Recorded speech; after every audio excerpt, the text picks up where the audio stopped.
आज का ये वीडियो सिखों के महान योद्धा बंदा सिंह बहादुर पे। औरंगजेब के शासनकाल में सिखों पर अत्यधिक अत्याचार हुए। इसी दौर में सिखों के 9वें गुरु गुरु तेग बहादुर की हत्या कर दी गई, जिससे सिख समुदाय को अपार दुख पहुंचा। इस दुखद घटना के बाद सिखों का नेतृत्व गुरु गोविंद सिंह ने संभाला। औरंगजेब की मृत्यु के पश्चात उत्तराधिकार के संघर्ष में बहादुर शाह विजयी हुआ। उसने सिखों से सुलह की पहल करते हुए गुरु गोविंद सिंह को आगरा आमंत्रित किया। 2 अगस्त 1760 को गुरु आगरा पहुंचे, जहां उन्हें सम्मानित किया गया। हालांकि इसी बीच बादशाह के भाई काम बख्श ने विद्रोह कर दिया, जिससे बहादुर शाह को आगरा छोड़ दक्षिण की ओर प्रस्थान करना पड़ा।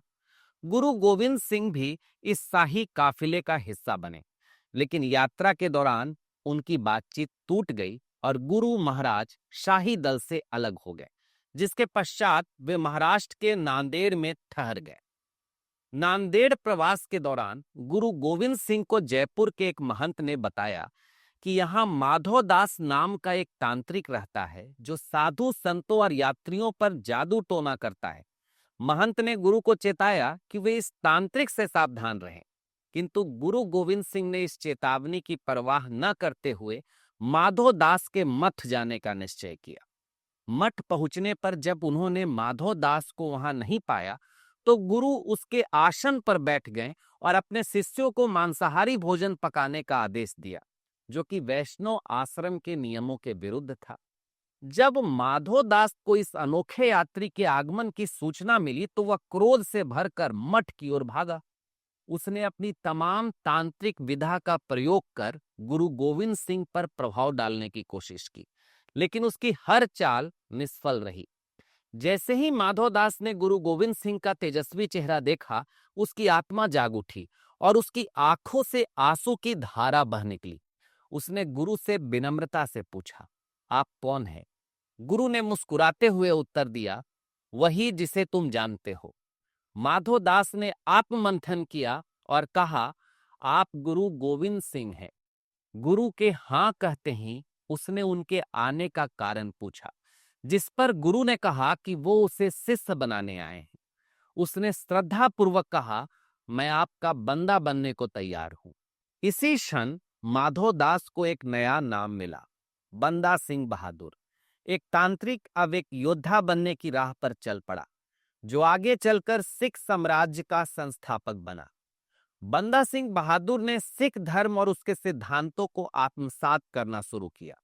उन्होंने गुरु अर्जन देव और गुरु तेग बहादुर की शहादत, गुरु गोविंद सिंह के पुत्रों जोरावर सिंह और फतेह सिंह की निर्मम हत्या की कहानियां सुनी, जिन्होंने उन्हें झकझोर कर रख दिया। गुरु गोविंद सिंह के प्रति उनकी श्रद्धा और भी गहरी हो गई। इसी दौरान नांदेड़ में गुरु गोविंद सिंह पर जानलेवा हमला हुआ, जो सरहिंद के नवाब वजीर खान के इशारे पर किया गया था। जमशेद खान ने सोते हुए गुरु के सीने में 2 बार चाकू से वार किया, जिससे गुरु गंभीर रूप से घायल हो गए। बहादुर शाह ने उनकी चिकित्सा के लिए यूरोपीय डॉक्टरों को भेजा। जब बंदा सिंह बहादुर को इस घटना की जानकारी मिली, तो उन्होंने गुरु से इन अत्याचारों का प्रतिशोध लेने की अनुमति मांगी। गुरु गोविंद सिंह ने उन्हें बहादुर की उपाधि से सम्मानित करते हुए 5 तीर, झंडा और नगाड़ा सौंपा और अपने 5 प्यारे भाई विनोद सिंह, काहन सिंह, बाज सिंह, दया सिंह और राम सिंह को उनके साथ भेजा। बाहे गुरु की फतेह के जय घोष के साथ करीब 500 लोगों का यह जत्था पंजाब की ओर कूच कर गया। इनका मुख्य उद्देश्य वजीर खान को पराजित करना था, जिसने गुरु के बच्चों को निर्दयता से दीवार में चिनवा दिया था। सोनीपत से अपने अभियान की शुरुआत करते हुए यह सिख सेना जहां जहां गई, जनता उनके साथ खड़ी हो गई। समाना में गुरु तेग बहादुर और गुरु गोविंद सिंह के बेटों के जल्लादों के खिलाफ अभियान छेड़ा गया और सिख सेना ने यहां के अत्याचारियों को परास्त कर दिया। इस सेना की विजय यात्रा थमने का नाम नहीं ले रही थी।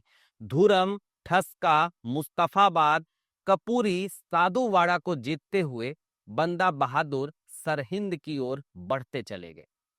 बंदा बहादुर का अभियान सिखों का पवित्र अभियान बन चुका था। ये सेना सदियों पुराने अत्याचारों का बदला ले रही थी, जो अब अपने मुख्य निशाने सरहिंद में पहुंच चुकी थी। बंदा बहादुर की फौज में 3 तरह के समूह थे। पहले और मुख्य वो जो गुरु गोविंद सिंह के प्रति समर्पित थे। इन्होंने अपनी संपत्ति को बेचकर हथियार खरीदे थे और खालसा के इस जीत के लिए वो मृत्यु से भी भयभीत नहीं थे। दूसरा समूह भाड़े के सिपाहियों का था, जिन्हें उन सिखों ने भेजा था जो खुद लड़ नहीं सकते थे, लेकिन खालसा के जीत में अपना योगदान देने के लिए उन्होंने इन सैनिकों को भेजा था। तीसरा समूह उन महत्वाकांक्षी लोगों का था जो युद्ध के लूट के लिए इस युद्ध में शामिल हो गए थे। करीब 40,000 की फौज के साथ बंदा बहादुर ने आक्रमण कर दिया। इस फौज के पास न तो तोपें थी न हाथी। उन्होंने अपने जुनून और उद्देश्य के लिए समर्पण के बल पर इस युद्ध को लड़ा। दूसरी तरफ सरहिंद के वजीर खान ने इस युद्ध को जिहाद घोषित कर दिया, जिससे उनकी सेना की संख्या भी बढ़ गई और उनके सैन्य संसाधन सिखों के संसाधनों से बहुत बेहतर थे। 22 मई 1710 को दोनों सेनाओं के बीच युद्ध शुरू हुआ। वजीर खान ने हमले की शुरुआत तोपों से की। इसके जवाब में सिख सैनिकों ने वाहे गुरु की फतेह के नारे के साथ तोपों की आवाज को दबा दिया। सिख सैनिक जोश के साथ आगे बढ़ रहे थे। तोपों के जमाने के युद्ध में सिख सैनिक हाथों और मुक्के से वजीर खान पर भारी पड़ रहे थे। युद्ध शुरू होने के 2 दिन बाद ही सिखों ने इस युद्ध को जीत लिया और वजीर खान का सर कलम कर पुराना हिसाब बराबर कर लिया गया। सिख साम्राज्य स्थापित हो चुका था। मुखलिसपुर किला मुख्यालय बना। इसका नाम बदलकर लोहगढ़ रखा गया। युद्ध में जीते गए खजाने को यहां लाया गया। बंदा सिंह अब राजा थे, उन्हें सच्चा बादशाह कहा गया। नए सिक्के छापे गए। सरहिंद के जीत के उपलक्ष्य में नया पंचांग भी चलाया गया। लेकिन ये सिख राज बहुत नया था और इसे इतना समय नहीं मिल पाया कि ये अपने जड़ों को मजबूत कर सके। लेकिन इन्होंने अपने राज्य का विस्तार ही किया। सिख सेना के कई लोगों का मानना था कि लंबे समय से हो रहे अत्याचारों का बदला लेना जरूरी है। वो पूरे पंजाब को अपने अधीन करना चाहते थे। यह अभियान शुरू हो गया और सबसे पहले बटाला और कलानौर जिले पर अधिकार किया गया। अब इनका निशाना लाहौर था। इन्होंने लाहौर पर भी आक्रमण किया, लेकिन बहुत कोशिश के बाद भी लाहौर पर अधिकार नहीं हो सका। लेकिन उन्हें जालंधर और होशियारपुर में सफलता मिली। इस तरह सिख साम्राज्य मजबूत होता चला गया। वहीं मुगल बादशाह बहादुर शाह, जो कभी सिखों से सुलह करना चाहता था, अब उन्हें वो खतरे के रूप में देखने लगा। बंदा बहादुर के नेतृत्व में सिखों की शक्ति बहुत बढ़ गई थी और यह मुगल बादशाह के लिए खतरे की घंटी थी। बहादुर शाह अब अपने भाई काम बख्श के विद्रोह को खत्म कर चुका था और दक्कन से लौटकर पंजाब पहुंचा। तभी शाही सैन्य टुकड़ियों को तलब किया गया। सभी महत्वपूर्ण सरदारों को सैनिकों के साथ पंजाब बुलाया गया। सभी हिंदू सैनिकों को अपना दाढ़ी बनाने का आदेश दिया गया कि कहीं सिख बहुरूपिया बन के सेना में शामिल न हो जाए। मुगलों की एक बड़ी सेना ने पंजाब में सिखों के खिलाफ एक चौतरफा अभियान शुरू कर दिया। लोहगढ़ के किले को चारों तरफ से घेर लिया गया, जिसके बाद यह किला मुगलों के अधीन चला गया। लेकिन बंदा बहादुर यहां से सुरक्षित निकल गए और आगे की तैयारियों में लग गए। बहादुर शाह के लाख कोशिशों के बाद भी बंदा बहादुर को पकड़ा नहीं जा सका। इन्हीं सब के बीच मुगल बादशाह की मृत्यु हो गई और उत्तराधिकार का युद्ध चल पड़ा। जहांगीर शाह नया बादशाह बना, लेकिन इसका शासन 10 महीने तक ही चल सका। इसके बाद फर्रुखसियर शासक बना। इस तरफ राजनीतिक अस्थिरता फैल गई थी, जिसका सबसे ज्यादा फायदा बंदा बहादुर को मिला और उसने एक बार फिर से लोहगढ़ किले और आसपास के क्षेत्रों पर अधिकार कर लिया। लेकिन फर्रुखसियर ने अब सिखों के खिलाफ एक बड़ा अभियान किया। वह इस समस्या को हमेशा के लिए खत्म करने के लिए संकल्प कर चुका था। पंजाब के गुरदासपुर के पास गुरदास नंगल में एक अहाता में सिख सैनिक इकट्ठा हुए। उन्होंने इसकी किलेबंदी की, लेकिन मुगल सैनिकों ने इस किले की घेराबंदी कर दी। दोनों तरफ से महीनों तक गोलीबारी हुई। किले के बाहर मुगल फौजों ने किले से आने वाली बिल्लियों तक का कत्ल कर दिया, क्योंकि उनका मानना था कि बंदा बहादुर तांत्रिक शक्तियों का मालिक है और जादू टोना करके बिल्ली का रूप धर सकता है। ये घेराबंदी 8 महीने तक जारी रह चुका था। सिख सैनिकों के पास खाने के राशन समाप्त हो चुके थे। उन्होंने घास और पेड़ के तनों को खाया। वो बहुत कमजोर पड़ गए।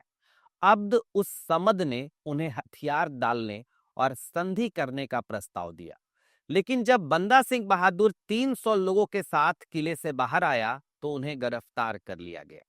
बंदा सिंह को अन्य सिखों के साथ दिल्ली लाया गया, जहां ख्वाजा बख्तियार काकी के दरगाह के पास उन सब की हत्या कर दी गई। बंदा बहादुर की हत्या बहुत निर्ममता के साथ की गई। पहले तो उसके सामने उसके पुत्र की हत्या की गई, जिसके बाद बंदा सिंह के आंखों को निकाला गया। इसके बाद हाथ और उसके पैरों को काट दिया गया और आखिर में गर्दन। बंदा सिंह बहादुर और उनके अनुयायियों की खूनी हत्या के साथ ही सिखों के इतिहास का एक बड़ा अध्याय दुखद रूप से समाप्त हो गया। जिस तरह उनका उत्थान त्वरित और अप्रत्याशित था, उसी तरह उनका पतन भी अचानक और अप्रत्याशित रूप में समाप्त हो गया। लेकिन यह कहना अतिशयोक्ति नहीं होगा कि एक तरह से उन्होंने महाराजा रंजीत सिंह की नींव रखी थी, जिन्होंने लगभग 8 दशक के बाद सिखों के सभी युद्धरत मिसलों को एक संयुक्त शक्तिशाली सिख साम्राज्य के तहत एकजुट किया। बंदा सिंह बहादुर की कहानी, उनके गुरु के प्रति उनकी अनन्य भक्ति, सबसे खराब यातनाओं और एक भयावह मौत का सामना करने के लिए उनका अदम्य साहस और आध्यात्मिक शक्ति आने वाली पीढ़ियों के लिए एक प्रेरणादायक व्यक्ति बनाती है।